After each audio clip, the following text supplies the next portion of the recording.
Hey guys, Trev here from SpineWise, and if you've ever had problems with your neck, you've probably been to your GP or to a practitioner of some sort and they've considered getting scans done of your neck. And if that's you and you're a bit confused about why that is, or what type of scan you should be getting for neck pain, then this video is for you.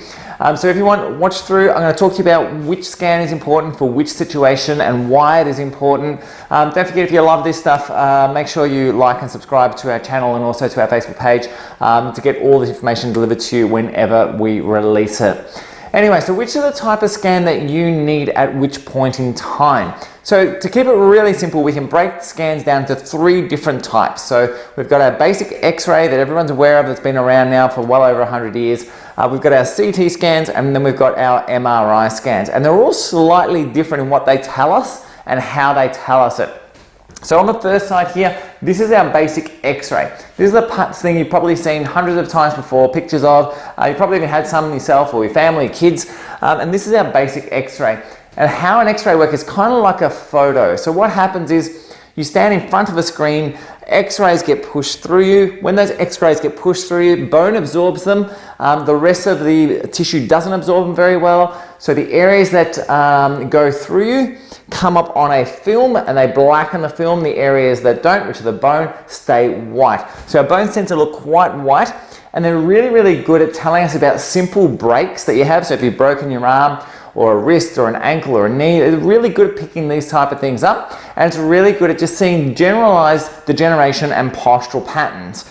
They work really well because they're cheap, they're simple and easy to do, and really they don't take a lot of time to read and assess either. So they're great for those if you're just looking for a general screen in the area, or if you're looking to see if you've got some kind of break. The X-ray is the one that we generally look towards.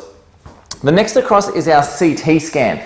And this is a little bit of an enhanced image here, but our CT scans are basically, you can imagine, like hundreds of little X-rays all taken at a very, very close interval at all different angles, and then a computer takes all that information, puts it together, and generates an image of what it would look like if you were looking from inside, from above, from below, or anywhere around that. So we get 2-dimensional images, but from any plane. So in this situation, if we were to cut this person's spine in half, this is what the inside of the spine would look like. Okay, that's not this particular person, but we can see that here is that little bit on that area there. That's the back of this bone here, and so on and so forth. So we can see all the front of the bodies here, and we can see all the back of the vertebrae there. The other thing we can very subtly tell, it's a very subtle thing, but in the middle here we've got some grey areas, and that tells us a little bit about soft tissue, about the spinal cord, about the nerves that are exiting, things like that. So CT scans are fantastic at picking up complicated bone injury, pathology in bone, things like that. It gives us a real fine detail about what's going on in the bone itself. Then one of the more recent developments over the last 20 odd years or so is the MRI. And MRIs are now kind of the gold standard for most of our scans. And the main reason for that is that MRIs tell us a fair bit about bone, but they tell us an incredible amount of detail about the soft tissue. In other words, they can tell us about the spinal cord, they can tell us whether it's been indented, the actual nerves that are exiting, the discs, if there's tears in the discs, if there's inflammation in the disc. So there's a whole lot of information we can get out of an MRI that we can't get out of a CT or an X-ray.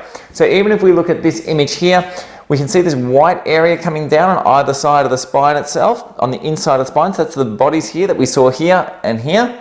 We can see them there. And then we also see this white on either side, and that's basically fat and fluid that's sitting around the spinal cord. And that grey line, or that grey piece up the middle there, that's your actual spinal cord itself. And we can see the cerebellum sitting through here as we head up through the brainstem into the brain.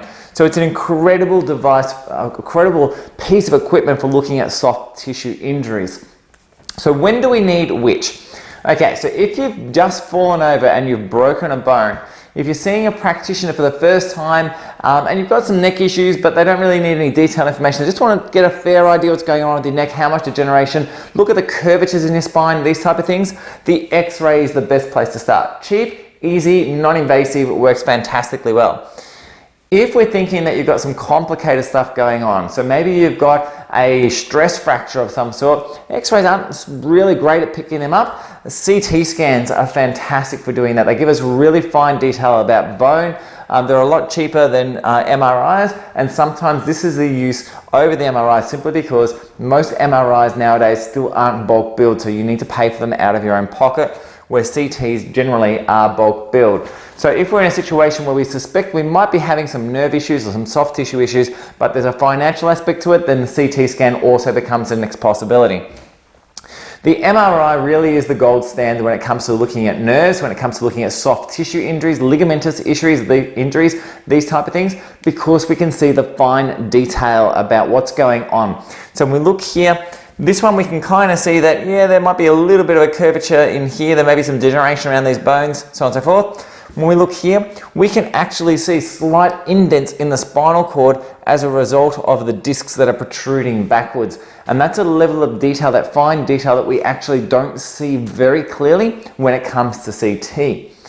The pros and the cons of each: cheap, easy, simple, not much detail, but a great screening tool. This one, again, cheap, easy to do, doesn't take a lot of time compared to an MRI, but the radiation dose is quite high.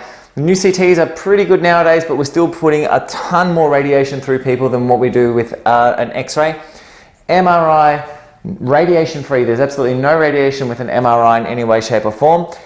So a great device, high levels of details, phenomenal, but costly. And also the other big thing with it is it's very time consuming. So to do an MRI of the neck coming through here could take 20 to 30, 40 minutes in an MRI machine, and it is extremely claustrophobic. So a lot of people don't cope very well with MRIs, which makes CTs the better option. So there's a bit of an intro into all these three things. X-rays, general breaks, we're looking for them. CTs, detailed changes around bone. MRI, really we're looking at soft tissue injuries, nerve injuries, these type of things.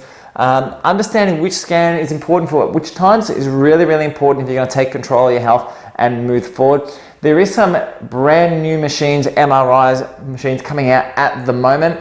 We have one here in Melbourne in Brighton, as far as I'm aware, which are stand-up MRIs, and these things are incredible.